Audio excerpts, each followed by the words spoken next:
Revolutions Per Minute is a weekly radio show from the New York City chapter of the Democratic Socialists of America. Recorded live at WBAI 99.5 in Brooklyn every Wednesday at 9 p.m. RPM's about doing the work to build a democratic socialist future. Each week, hear the latest news, analysis, and organizing experience from the minds and hearts of activists fighting every day in New York City. Join the movement at socialists.nyc. You're listening to Revolutions Per Minute live on WBAI, a socialist radio show and podcast from members of New York City Democratic Socialists of America.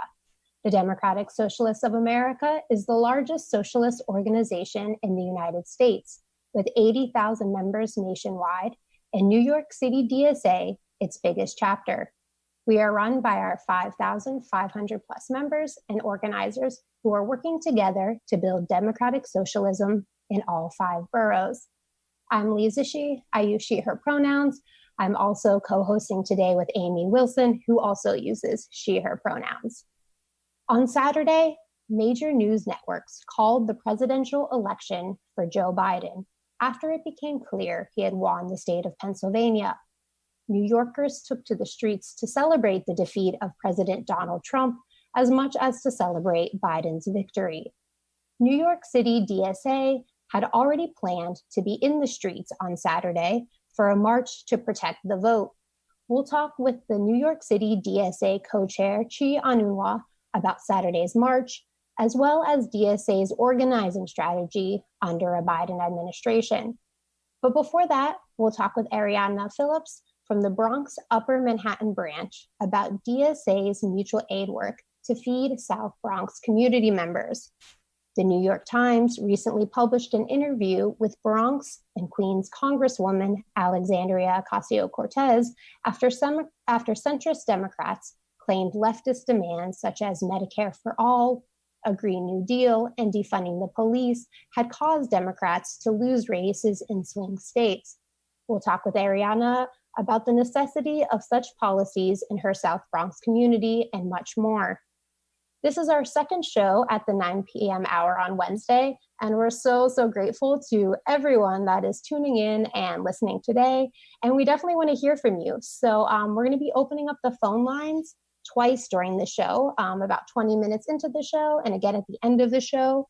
You can call in at 212-209-2877 when we open up the phone lines later. But first, the headlines with Simone Norman. The NYPD engaging in violent crackdowns on post-election protests, Mayor Bill de Blasio once again declined to criticize the force. On Tuesday, Governor Cuomo issued another executive order on eviction protections. The city put out a brief explainer on how pandemic-related executive orders to date affect New York City tenants. Over 60% of applicants to the New York State COVID-19 rent relief program were rejected due to its extremely narrow criteria. The state has canceled January Regents exams due to COVID-19, but students will need to make them up at a later date. A subway train operator is facing suspension after tweeting photos of the homeless and exposing unsafe working conditions for MTA workers. And in election news, the New York City DSA slate members who won primaries in June were all officially elected in their general elections. The Working Families Party appears to have received enough support in New York to remain on the ballot. The Conservative Party was the only other minor party to survive the newly raised vote threshold. While New York was called for Joe Biden early on election night, no absentee or early votes have been counted yet, meaning many races are still in doubt and early maps of voting patterns are based only on the in-person votes. In New York's congressional races, attempts by Democrats to pick up 2 Republican-held seats in Suffolk County appear to have fallen short, pending the mail-in vote results, while incumbent Democrats Tom Suozzi of Long Island and Max Rose of Staten Island trail their opponents. Some New York State Assembly races also hinge on mail-in votes. The Democrats seem likely to retain their majority in the New York State Senate, but not to reach their hopes of a 42-vote supermajority. They could lose as many as 5 seats when mail and early votes are counted. This will be important for next year's redistricting fight. Based on the votes counted so far, New York appears to have reached record turnout in the 2020 elections, but it still lags behind the national average. The city is looking into how to improve early voting going forward. With the election of Joe Biden as president, but a divided Congress contingent on the outcome of January's runoff elections in Georgia, desperately needed federal aid for New York is currently in limbo. And finally, Alexandria Ocasio-Cortez provided a post-mortem analysis of Joe Biden's presidential win and Democratic House losses. We'll be digging much more into that later in the show, and our headlines are brought to you by The Thorn, an incredible weekly newsletter by New York City DSA Electoral Working Group covering local politics and radical activism. Subscribe at thethorn.nyc. Hi out there, New York City. This is Amy Wilson, co-hosting Revolutions Per Minute here on Ladies' Night in our new time slot, Wednesday at 9 p.m. To talk about one of our first themes of today's show, Socialism Uptown, we have another comrade with us, Ariadna. Ariadna, welcome to Revolutions Per Minute. We're so glad to have you with us tonight. And please tell our listening audience a little bit about yourself. Who are you? What's your connection to DSA? And what brought you into socialist organizing? Sure. Thanks, you guys, for having me. So a little bit of background about me. I'm a dual language educator in the South Bronx. And a lot of my work has just inherently been founded in these notions that everyone deserves dignity, right? Everyone at every level, no matter your heritage, no matter your belief system, no matter your status in this country, everyone deserves inherent dignity. And I think one of the things I've noticed working particularly in the South Bronx and particularly in bilingual and dual language education is that equity and dignity is just not always the case.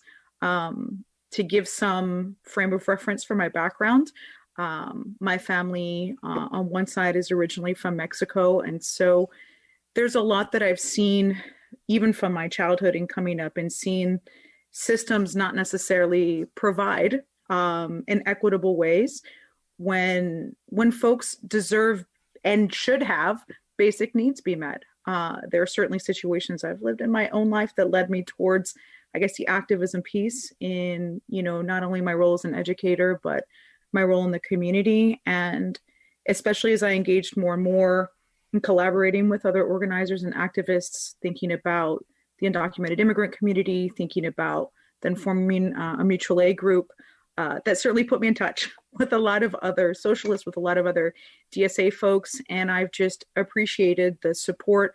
I've appreciated the commitment, again, to, I guess, rallying together for what's needed in the community and caring about dignity, right? And caring about ensuring that folks have their effective needs met, right? And that's just what should be and how it should be. Thank you so much for that. And I want to dig in a little bit more to some of that mutual aid work. So there was this 4-hour line at a food pantry in the South Bronx, clearly showing that the city and the state are not meeting, the food needs of your community. Can you talk a little bit about how DSA and other comrades have responded to this food insecurity in the South Bronx? Sure. There are a lot of folks I want to give a shout out to in that regard. I think that fortunately, thankfully, in a lot of the places of heritage of many of our residents in the South Bronx, there's already been a sensing community in place from where many of us are originally from, certainly in communities of Indigenous heritage, in Black, in Puerto Rican, in a number of different communities. There's been a history and heritage in the South Bronx of organizing, whether we think about the Panthers, whether we think about the Young Lords, whether we think about people that have immigrated in era of Zapotec, Mixteco heritages, right? That there's a history of organizing and concepts, across languages of mutual benefit, of, in Mexico, mutualidades or mutualistas, in Oaxaca specifically, the concept of Gualahuetza, which again goes back to these concepts of mutualized support, right? So, and we have a lot of folks that have come over from home countries, the Susu concept, right? So there's that already existing in a number of communities that are already present in the South Bronx. You have DSA folks that I've met in this work, members of the Bronx and Upper Manhattan Branch that have been engaged in this work. When I first got started as a mutual aid, they were one of the first folks that I even knew in this that were also doing this. I, as a teacher, I had several student families that there was a lot going on that they needed support for. And they were one of the first groups that I found. I had friends in Bushwick Mutual Aid and a friend in the Eastern Bronx who had founded her own mutual aid. But one of the first outreach groups I ever made contact with was actually the Bronx Upper Manhattan Mutual Aid Group. And they were the first ones to jump in and support some of my own student families. So I have a lot of respect, a lot of admiration for folks that I've met through just sort of this network of cooperation between mutual aid work, community fridge work, folks that have organized, for example, with a number of friends doing mutual aid in the South Bronx, like folks that volunteer with La Morada that I've met that are also connected within DSA and socialist networks. So I've seen it a little bit of everywhere.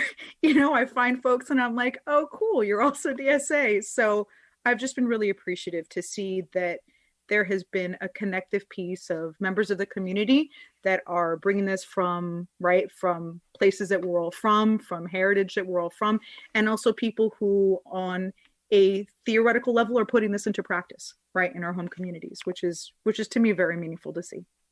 Yes, absolutely. And I really appreciate your reference there to the Black Panthers Mutual Aid Program and to the Young Lords, who are such a powerful influence in the history of the South Bronx. And I'm very happy to hear you say that you encounter DSA members in this work.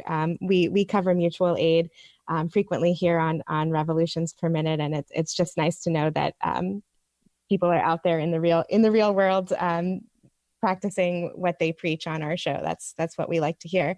So talk to us, if you will, a little bit about what it actually takes in the day-to-day to keep these community fridges running. What are the various roles that people fulfill, and who do you see fulfilling those roles? Sure. So I'd say in the mutual aid work, it's, there's been helping with community fridges, and there's also been just like a lot of direct delivery of, whatever was needed. So it could be supplies, like PPE, for example, or disinfection supplies. It could be food and groceries. So it really runs the gamut.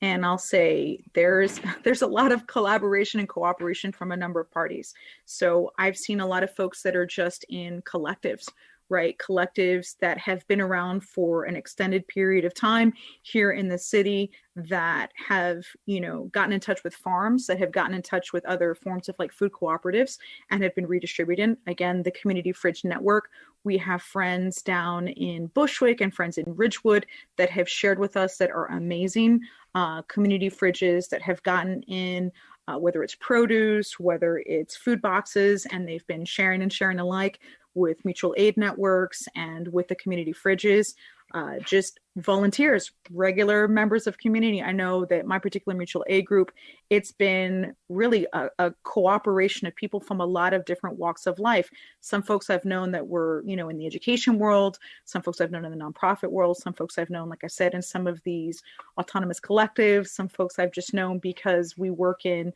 immigration advocacy work and, are organizers in those worlds. So when I tell you, I feel really blessed. I've been blessed to know a lot of people that walk in a lot of different spaces in life, but they have prioritized making sure that something as basic, right, as making sure people are eating, making sure that people have supplies to keep themselves safe during a pandemic, right, that is at the foundation of dignity, along with other concerns, right? Like housing security, like medical care access, like advocacy in legal situations, right? So I'd say the mutual aid work has sort of bridged a lot of those different worlds.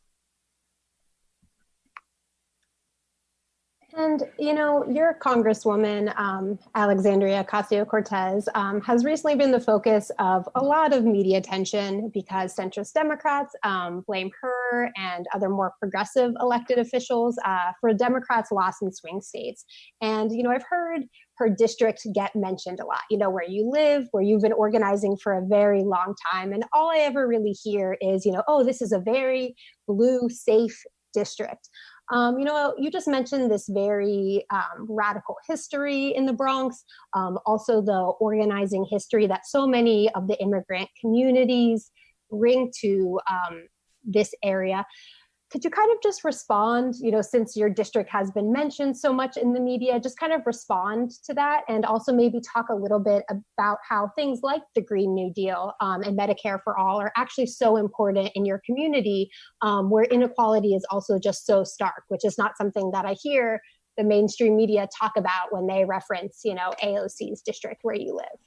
Right. So, and I definitely want to clarify that the mutual aid work, right, it's citywide. It doesn't know borders. It doesn't know political parties or even citizenship, right? Like that's the thing, is that sometimes when I see things being framed simply as a political tool or something for re-election, I'm like, guys, we have so many people that are part of this work they're not able to vote. They're not voters. They're not citizens, and they absolutely deserve every level of dignity and collaboration in this work. And speaking to what you were mentioning, like, I think to myself, so many of the people that I've met, they're not involved in these worlds of elections and re-elections. Like, I think about an auntie of mine, Teresa, who she came from Nicaragua and she saw everything before she left Nicaragua as an organizer in her community and getting a school developed in her community in Nicaragua, in, the uprisings that occurred between the Samosistas and the Sandinistas. She saw and collected and organized just as a person in community that saw this was meaningful, right? And this became something that happened when she came here and she worked in factory spaces in the United States. So I see her, again, as a beacon, as an example of this work does not just start and stop because of election cycles or because of political affiliations or how it's going to turn a particular district one way or another. It's always needed. The organizing always has to happen. And I think many of us, particularly that work within sort of immigrant advocacy issues, we're like, okay, we want to see accountability. We want to see that everybody is included in these pictures. And especially when I think about things like the Green New Deal, when I think about Medicare for All, I'm also thinking about the population that are not citizens, right? I'm thinking about, we need to have equity and access for medical care because our immigrant population has been devastated by COVID-19, about not necessarily having equitable access to healthcare. I'm, still reeling from seeing my student population that has lost immediate family members as a result of not having equitable access to healthcare, right? Or again, the impact on children, the impact when they've lost a parent, when they've lost a caregiver because of lack of equitable access. So, again, I think to myself, and then again, environmental justice, right? Thinking about the importance of what are we going to do if we're edging closer and closer towards a point of no return with our environment, right? Like, just as we've seen this dramatically impact places in Latin America, just as we've seen how this affects immigration patterns, right? This is something we have to take hold of right now. So, I see it as all being interconnected, right? That when we care about human dignity, then we care about all of these issues. Yes, very well said. And I love the way that you connect the various political aspects of your work and bring it to a very personal level. You are a teacher in a school, you have students who are affected, you have their families who are affected. And as you say, all of these things have a ripple effect, and we feel it with each other. So I really appreciate your analysis, Ariadna. And we are going to go ahead and open the phones for our WBAI listeners. We're here with a comrade from DSA's Bronx Upper Manhattan Branch, who organizes with South Bronx Mutual Aid, among many other formations. So if you have a question or a constructive comment, you can give us a call, 212-209-2877. Once again, that's 212-209-2877. This is Amy Lee and Ariadna with Revolutions Per Minute. And while we wait for people to dial those numbers, Ariadna, tell us what people who are listening can do to get involved and support the work that you're doing. Sure. I'd say there are a host of ways. If you do not live in the Bronx, there are several different mutual aid groups throughout New York City and the surrounding metro area that can use your support. My particular group, South Bronx Mutual Aid, you can find us on Instagram, and there's a link tree in our bio that if you're interested in volunteering, if you're interested in donating, if you're interested in supporting in a different capacity, right, all of this is appreciated. It does not have to be in-person volunteering. We definitely need remote volunteers as well to make phone calls, to do check-ins, to share resources. And a huge request would be multilingual folks that are willing to volunteer.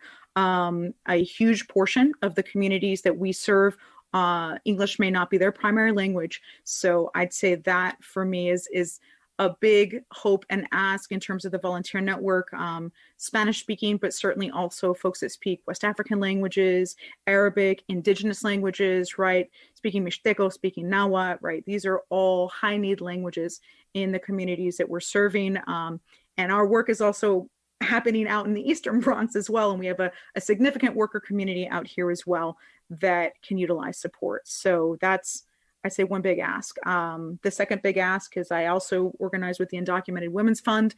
This fund is linked within my link tree. So again, the Undocumented Women's Fund is another organization citywide, a collective where we're trying to make sure that the work and the responsibilities that have been taken on, especially by undocumented women that are heads of household, right, that we're supporting our women, that we're supporting people that have been literally holding up the fabric of communities by supporting their neighbors, by supporting their extended family and friends and comadres, right? This is huge. So all of this is greatly appreciated, needed.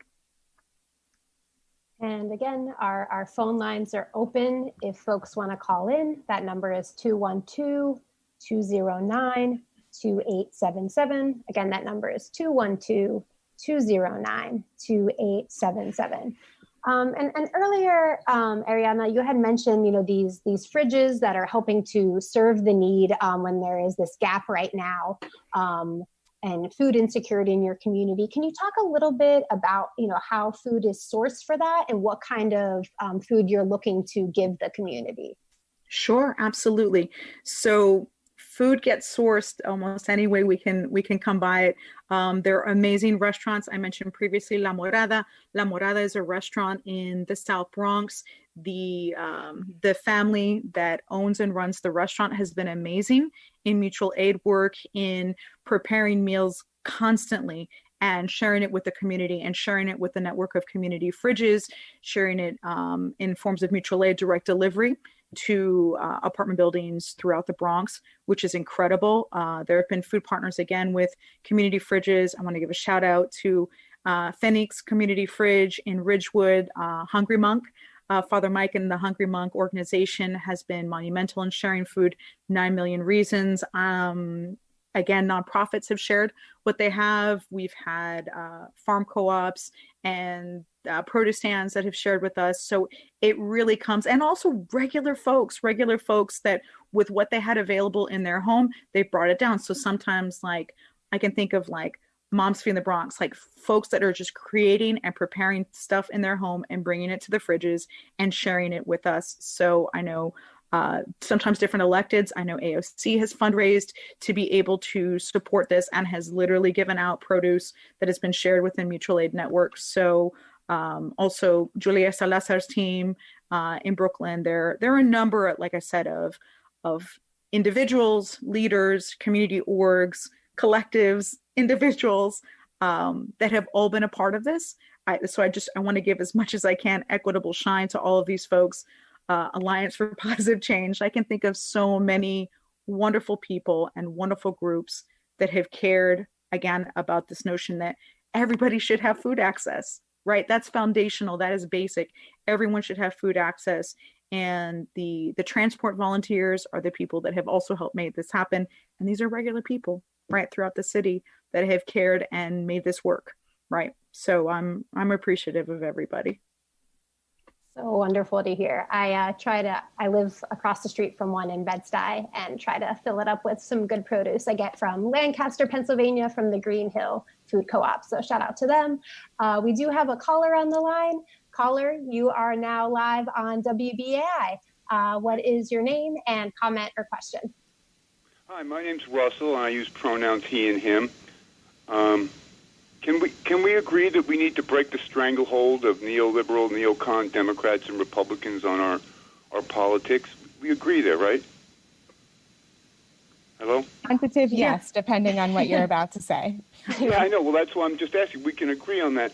And I'd like to know if our community includes people who are, feel that Bernie was ripped off, stolen twice. And now, even though I don't like Trump, I feel that he's been ripped off.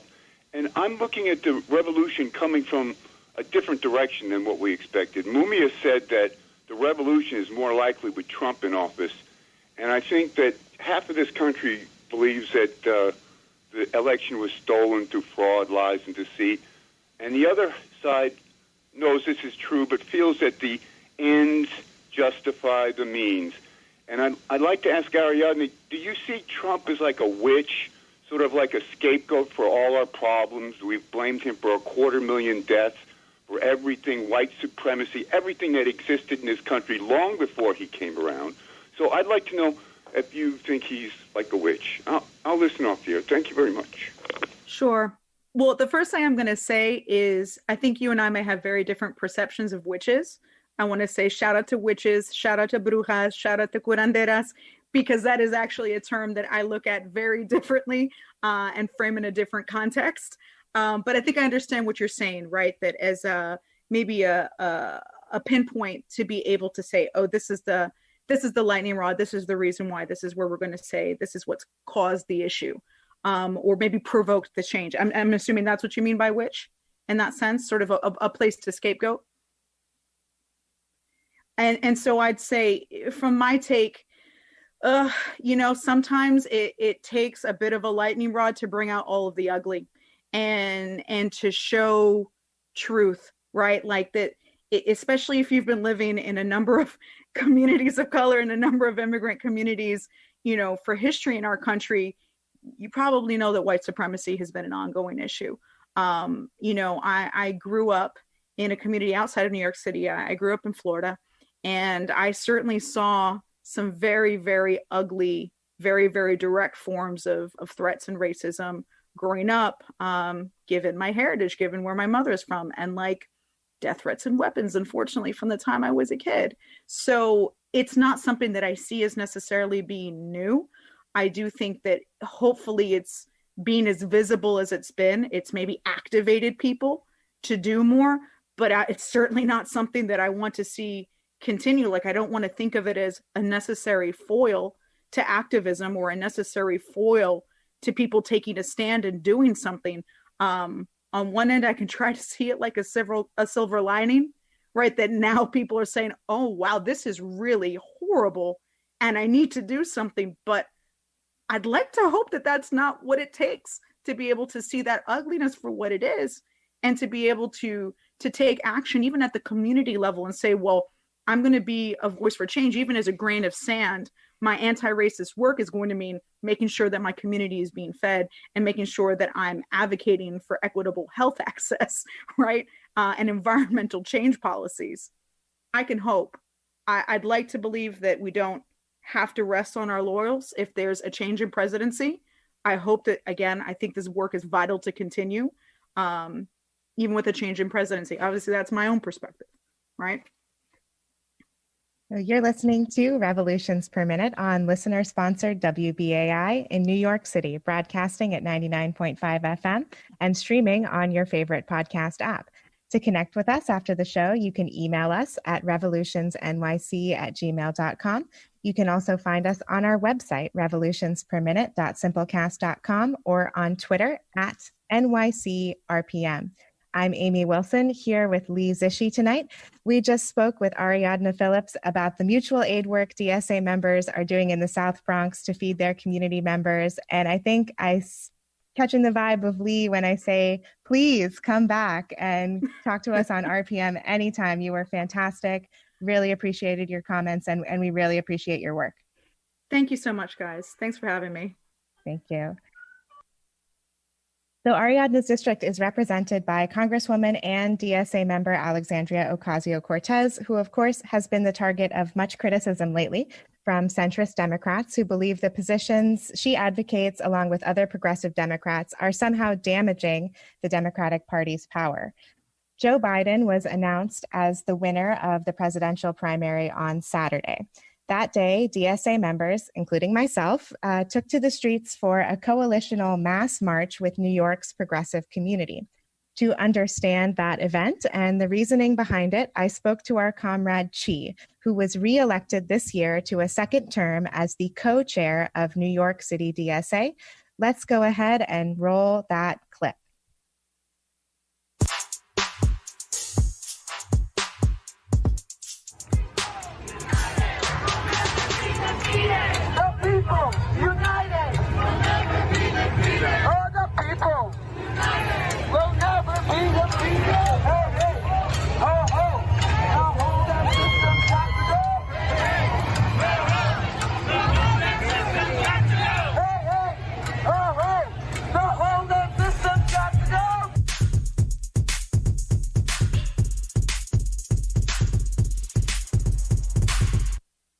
Good evening, Chi. Thanks so much for being with us here on Revolutions Per Minute. Hi, Amy. Thanks for having me. And it was really nice to see you in person the other day at our coalitional mass march that we heard a little bit of audio from just now. Tell me a little bit about that march, what it was like. Maybe describe the energy, if you can, for those who weren't able to make it out. Yeah, I mean, it was a very celebratory energy. I mean, the march took place very shortly after the election was called with a Trump loss. So it was a very celebratory energy. It kind of felt like the whole city was breathing a big sigh of relief. It was great to see so many people, so many DSA folks out in the streets with, you know, all the red. There was like a great sea of red and all our flags. We also had some of the slate come out. Zoran and Jabari were there, which was really cool. Yeah, it was kind of, I stepped out of the subway, I think about 30 to 40 minutes after they'd made the official call, and everybody was just leaning on their horns. The energy at Columbus Circle was just like completely off the charts. It was probably a once in a lifetime scene that day. Yeah, definitely. I found out actually when I was getting ready to leave for the march, I was running a bit late, and you know, I was in my apartment and my roommate told me the news, and then I heard my street just erupt with joy. There was music blaring everywhere. So, and then like, you know, I was just really giddy on the train right there, and I was just saying to myself, well, I guess this march is going to be a party now. So. Yeah, it was. It definitely had a celebratory feeling, but it wasn't really planned that way, right? It was. It just happened to occur after the Biden victory was announced by the major news outlets, but the planning had been occurring for days before that, and it wasn't planned as a Biden victory or a Trump defeat, you know, celebration type of event per se. So, talk to me a little bit about the motivation behind the event and why DSA was involved. I guess another way of asking the question would be to say, you know, were we out there simply celebrating a Biden win or the defeat of Trump, or do you think there's another reason that DSA was involved? Yeah, so this march is a march that was originally planned by a coalition that DSA is a part of called the Protect the Results Coalition. Mm-hmm. So this is actually a national coalition that has different kind of different mini coalitions in different regions of the country. And so we were part of the NYC coalition, and the purpose of the Protect the Results Coalition was to stage multiple actions in the event that Trump tried to Trump turned to kind of undemocratic maneuvers to try to manipulate the election results or stop the vote count from continuing. And so there was a genuine fear that, the Trump administration would try to manipulate the vote count in some way. And so this march was originally a march, to get in the streets and say, Trump, we need to count every vote. We need to fight for democracy. We need to, not try to manipulate the outcome. And yeah, I think it was more of a march against Trump, against, kind of shady things that we thought that he might end up doing, rather than necessarily a pro-Biden rally. And I think that, the energy in the crowd was very much, I think, largely a sigh of relief that Trump was soundly defeated, at least in this election. Although obviously, I think Trump is, as a political current, is something that's going to continue to be a problem in American politics and American life. Just because he lost this one election doesn't mean that, everything is fixed. Right. Of course. And some of the things that I heard on the ground, I think it was our comrade Robert who was saying that this is about putting Biden on notice. And this is also about letting the Democratic establishment know that, the left that's been rising in the last 4 or 5 years isn't going anywhere. For sure. I think definitely going forward, we need to continue keeping Biden on notice. We can't become complacent just because a new boss is in charge, and we need to keep Biden on notice. We need to keep, Congress on notice, especially since it's looking like we're going to have that, we might have a Republican majority, although votes are still being counted. There's still a couple of special elections coming up. Mm-hmm. But yeah, I think that the message was definitely, kind of anti-Trump, but Biden, you're on notice as well. Exactly. Right. As you say, just another new boss. And here in the Democratic Socialists, we're not a big fan of bosses in general. We are not. We are not really here for the bosses. We are here for giving power back to the workers, taking it from the bosses, including the bosses in the White House. Yes, love it. And I think that message was reflected in the banners that our comrades were carrying. I saw a banner, Labor for Black Lives. I saw a banner that said, "No Proud Boys welcome here," to your point about Trumpism being a force that we're going to have to continue to oppose. Our comrades from the Defund NYPD campaign were out with one of their great banners. So, which leads me into my next question, which is that, this march came at the end of an incredibly intense week here in New York City, obviously intense all over the country. But here in New York, we saw multiple instances of NYPD escalation and violence against protesters, which NYPD, of course, is trying to deny. In this particular event on Saturday, which was also an unpermitted march, was allowed to proceed by NYPD, maybe because of the timing, maybe because of the political context of the Biden victory having just been announced. Who can say for sure? But that's my question to you, Chi, is what's your read on the protest situation here in general, and what do you think this last week has to tell us about next steps forwards for DSA's campaigns and our actions? Yeah, obviously, this week has been marked by a lot of tension around the election. But, in addition to the election, we still have kind of the ongoing tensions around, systemic racism. And, people have been continuing to hit the streets for various reasons and have been continuing to be victimized by, the NYPD. I know there was a really some really terrible incidents of police brutality at Stonewall. I think maybe even the day before the election day march. And so, I think just going forward in the long term, in NYC-DSA, we have this campaign to defund the NYPD. And, I know like that campaign has a lot of actions lined up going forward. And, I don't think like that work definitely doesn't stop just because the election happened. And I know that they have an action coming up this Saturday where it's going to be kind of a press conference with featuring the testimonials of different people who have been arrested or have been subject to police brutality as a result of participating in protests. And, I think it's just going to be a space to kind of bear witness to what the NYPD has been doing and the sort of repression of protests that has been happening pretty much throughout the summer and even until now.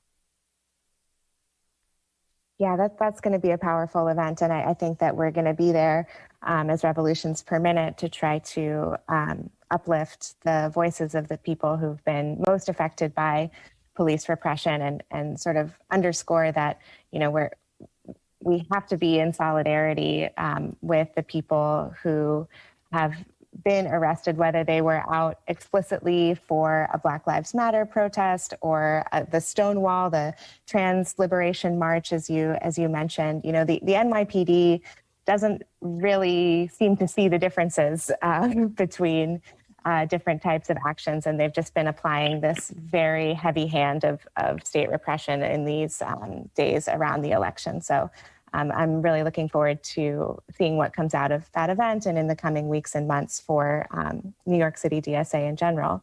Well, thanks so much, Chi. I won't take up too much of your time. You're very busy as the co-chair of our entire chapter, but I'd love to give you a chance to share any final thoughts about DSA's response to the election or the last week, or what's upcoming for you and for the organization. Yeah, I think, just one thing to keep in mind again is that, we can't get complacent. We got to keep building the left. We got to keep holding, all these people's feet to the fire. We need to hold the Biden administration's feet to the fire. We also need to hold Cuomo's feet to the fire here in New York State.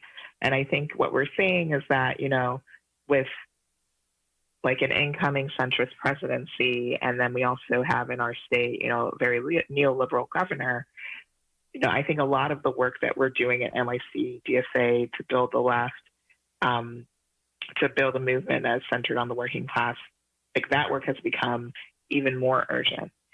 I think it's become even more urgent that we fight for housing for all, healthcare for all, for a livable climate. We're in November and it's, I think it was 70 degrees today again. Mm-hmm. And so, the work continues.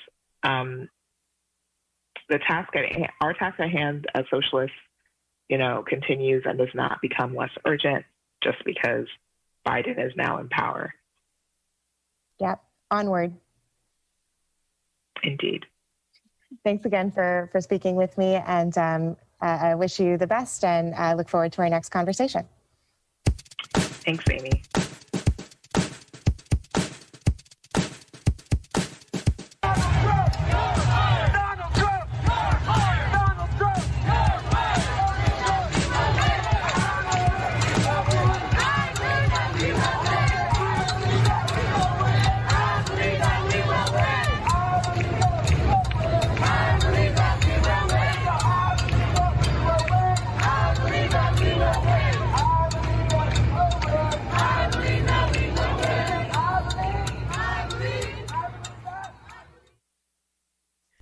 You're listening to Revolutions Per Minute on WBAI. That was an interview with Amy Wilson and New York City DSA co-chair Chi. We are going to open up our phone lines again. And we do have Ariadna still on the line, who is our comrade from the Bronx. If you'd like to ask her any questions or talk about your own feelings on Election Day, what were you feeling? You can call in at 212-209-2814. 2877. Again, that number is 212-209-2877. And actually, Amy, as our listeners call in, I'd kind of like to hear your reflections from Election Day. I heard some DSA accounts tweet, like, yes, let's celebrate the defeat of a fascist, but let's begin organizing against a neoliberal. What were you feeling on Saturday out in the streets? This is where I reveal to the Revolutions Per Minute audience that I myself am a not-so-closet anarchist. So I felt not very much on Saturday. I could sense that there was a huge amount of excitement, but really, Joe Biden just leaves me so cold. He's such an establishment figure. He's been a senator for longer than most of DSA's current membership has been alive. He has some really black marks on his political record. And I just find him to be completely uninspiring. So it was a little hard for me personally to really get up the rah-rah on Saturday. But I do want to also add, I was thinking during listening back to that interview with Chi in context of Ariadna's comments earlier in the show. And I was thinking about the way that, police violence and NYPD repression is also a public health crisis. We talked about that quite a lot in the beginning of the COVID-19 pandemic, where it was clear that NYPD were, unevenly enforcing mask restrictions and social distancing. And that conversation, of course, has continued to evolve. But just thinking about the ways that protesters are targeted by NYPD, but also many people are targeted by NYPD and by ICE and other elements of state repression, just trying to live their lives, just trying to walk down the street, go to their job, or even pick up food from a community fridge like the one that or literally just exist in the spaces that they should be able to own and feel safe in. So I'm glad that we were able to get both of those perspectives on the show tonight. Yeah, it was interesting. On Saturday morning, I had put on this T-shirt that I have from this group that has been fighting a frack gas pipeline in Pennsylvania, and it says "Defend what you love," and wasn't really thinking about it. And as the results came in, and I am from Pennsylvania and have done a lot of organizing there. Had this moment. My street in Bedside just erupted. And it was, a great DJ, shout out to the Quincy Street DJ. But, that I looked down at my shirt and was like, oh yeah, the state that just won this is now being fracked by Biden. And, as a woman, it was very hard to have to choose between two men who have been accused of sexual assault. So I, had those moments of celebration, and I just cried at some points. So it's, a very complicated thing. But I was very heartened by the fact that DSA was immediately thinking about, organizing and the next steps, because that's always what gets me out of any kind of depression is, doing the work. And we would love to hear from all of our listeners. What were you feeling? What are you most excited to organize against Joe Biden on what issues? The number is 212-209-2877. Again, that number is 212-209-2877. We would love to hear from you today. Ariadna, what was your Saturday like? What were you feeling as, it was announced that Joe Biden is going to be our next president? There's a huge mix of emotions. I think as was previously mentioned, there's on one end the sigh of relief. I mean, when you've seen how absolutely ugly and oppressive this administration has been, particularly to communities of color, particularly to immigrants, right? Like ICE being utilized like a Gestapo, right?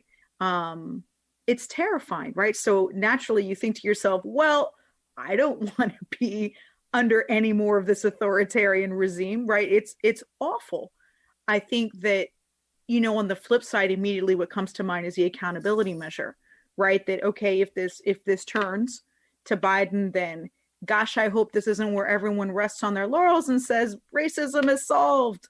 There's no other, we're good, right? Like the absolutely incredible degree of organizing that took place to protect the right to vote, to protect the rights of marginalized and oppressed people that were not able to vote, right? That were either because of voter suppression or because they're not citizens or because they're, they've been through the judicial system and they have been denied the right to vote. Like, I can think of so many people that I thought, this push for fairness in the voting process and let's try to have a democracy, guys, right? Like that is huge, right? And to protect that democracy is huge. I think that, so there was a part of me that goes, oh my gosh, all that organizing, all that activism, all the phone calls, all the get out the vote, right? Like that is powerful and saying, hey guys, we're still here. We're active. We're motivated. We're going to hold you accountable, right? The fact that people showed up to vote, the fact that people have been curing ballots, the fact that people have been, working at these poll stations and I need to count the absentee ballots, like all of that absolutely moves me because of the engagement that was involved and the organizing that was involved to even get this to be called right on Saturday in the way that it was. And like I say, on the flip side, there's also the work's not done. It's literally just sort of resetting to a different starting point, assuming we don't end up in a coup, right?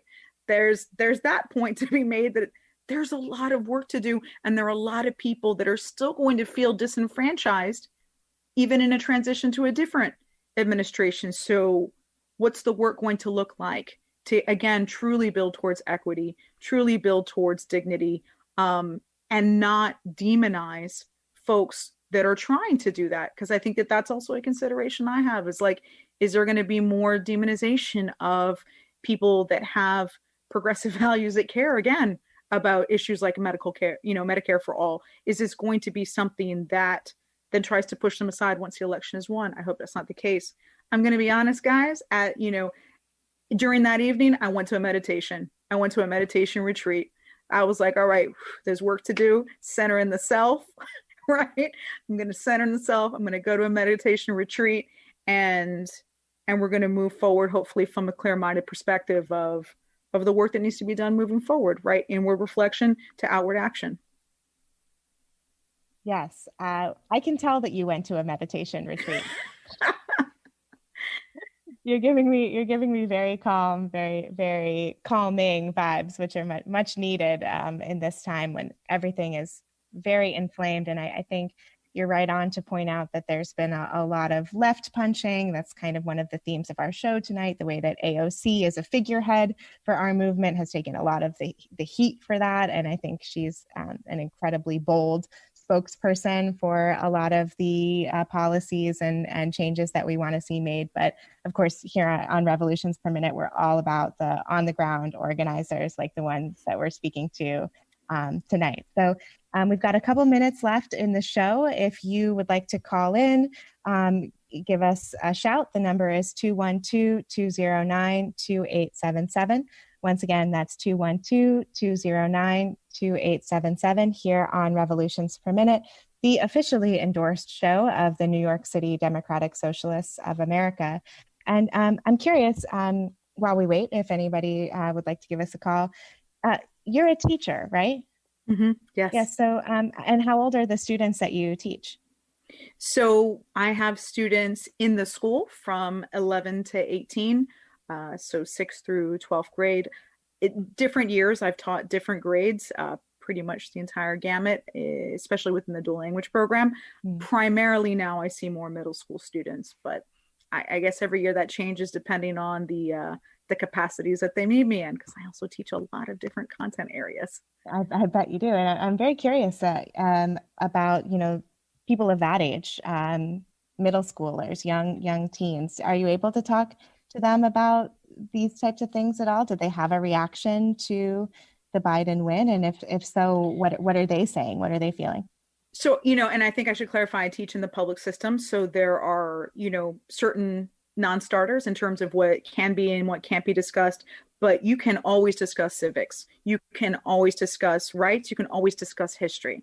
And I think that, and you can always discuss technology, access, and equity, right? So in my own capacities, I teach Spanish, I teach computer science, I teach science, among other things. And I've taught English as a second language in the past as well. And so I think what I try to do with my kids is frame it from these capacities of civics, of knowing your rights, of history, of how did we get here, right? What was the struggle to get us here? How does that work continue?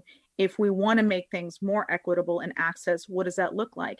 And especially within the capacity of technology as a tool, what does it mean when we now are taking the reins to have a seat at that table, right? What is it that we're creating for ourselves? So for example, right now, I have students that are developing apps in computer science, and they're framing the app within this context of community-based needs.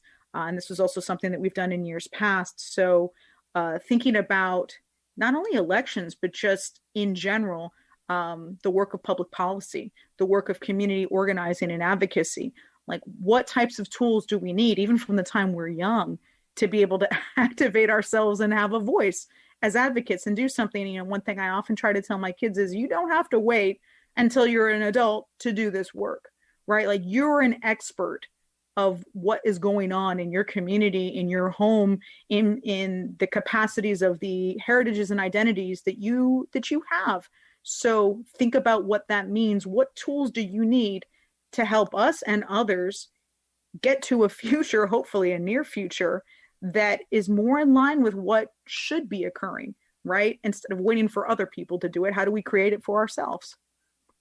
Yeah, and also, you know, just shout out to all the youth that were a huge part of that organizing that you talked about, especially, you know, Black, Indigenous, youth of color, who this victory would not have been possible without. And we do have a caller on the line. Caller, we are running out of time, but very quickly, we'd love to hear your thoughts. You're live now on WBAI. Okay, thanks. Just to continue the dialectic and not to monopolize, it's Russell. And I'd like to tell you, a COVID crisis would be a perfect thing for fascists to implement authoritarianism. I think a lot of us are consumed by false consciousness. A lockdown is bad. It affects marginalized people the most.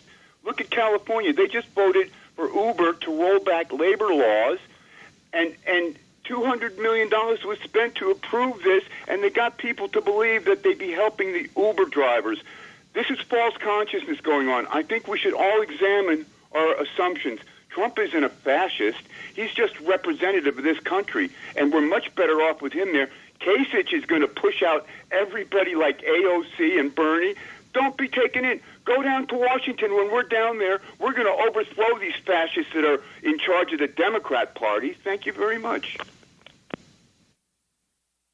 Thank you, Russell, for your contribution to the discussion. And I do just want to state for the record that lockdowns are uncomfortable, but they are to protect people, and they are to protect the most marginalized and the most vulnerable who sometimes don't have the choice to lock down themselves because they have to go out for work or to care for family or other obligations. So the more that we who can lock down do, the better we'll be with the pandemic. And that is a position we hold pretty strongly here at Revolutions Per Minute, and we'll continue to restate it if we have to. So that being said, let's wrap up tonight's show. Ariadna, thank you so much. You were fabulous. Come back anytime. And if you ever want a hosting gig, you know who to call. Thanks, guys. Appreciate it. Un fuerte abrazo. Thank you. Yes, and thank you, Lee, for co-hosting with me tonight. Thanks to all of our listeners and our engineer in the studio, Max. We'll be back next week with more from the Democratic Socialists of America on Wednesday at 9 p.m. We'll see you then.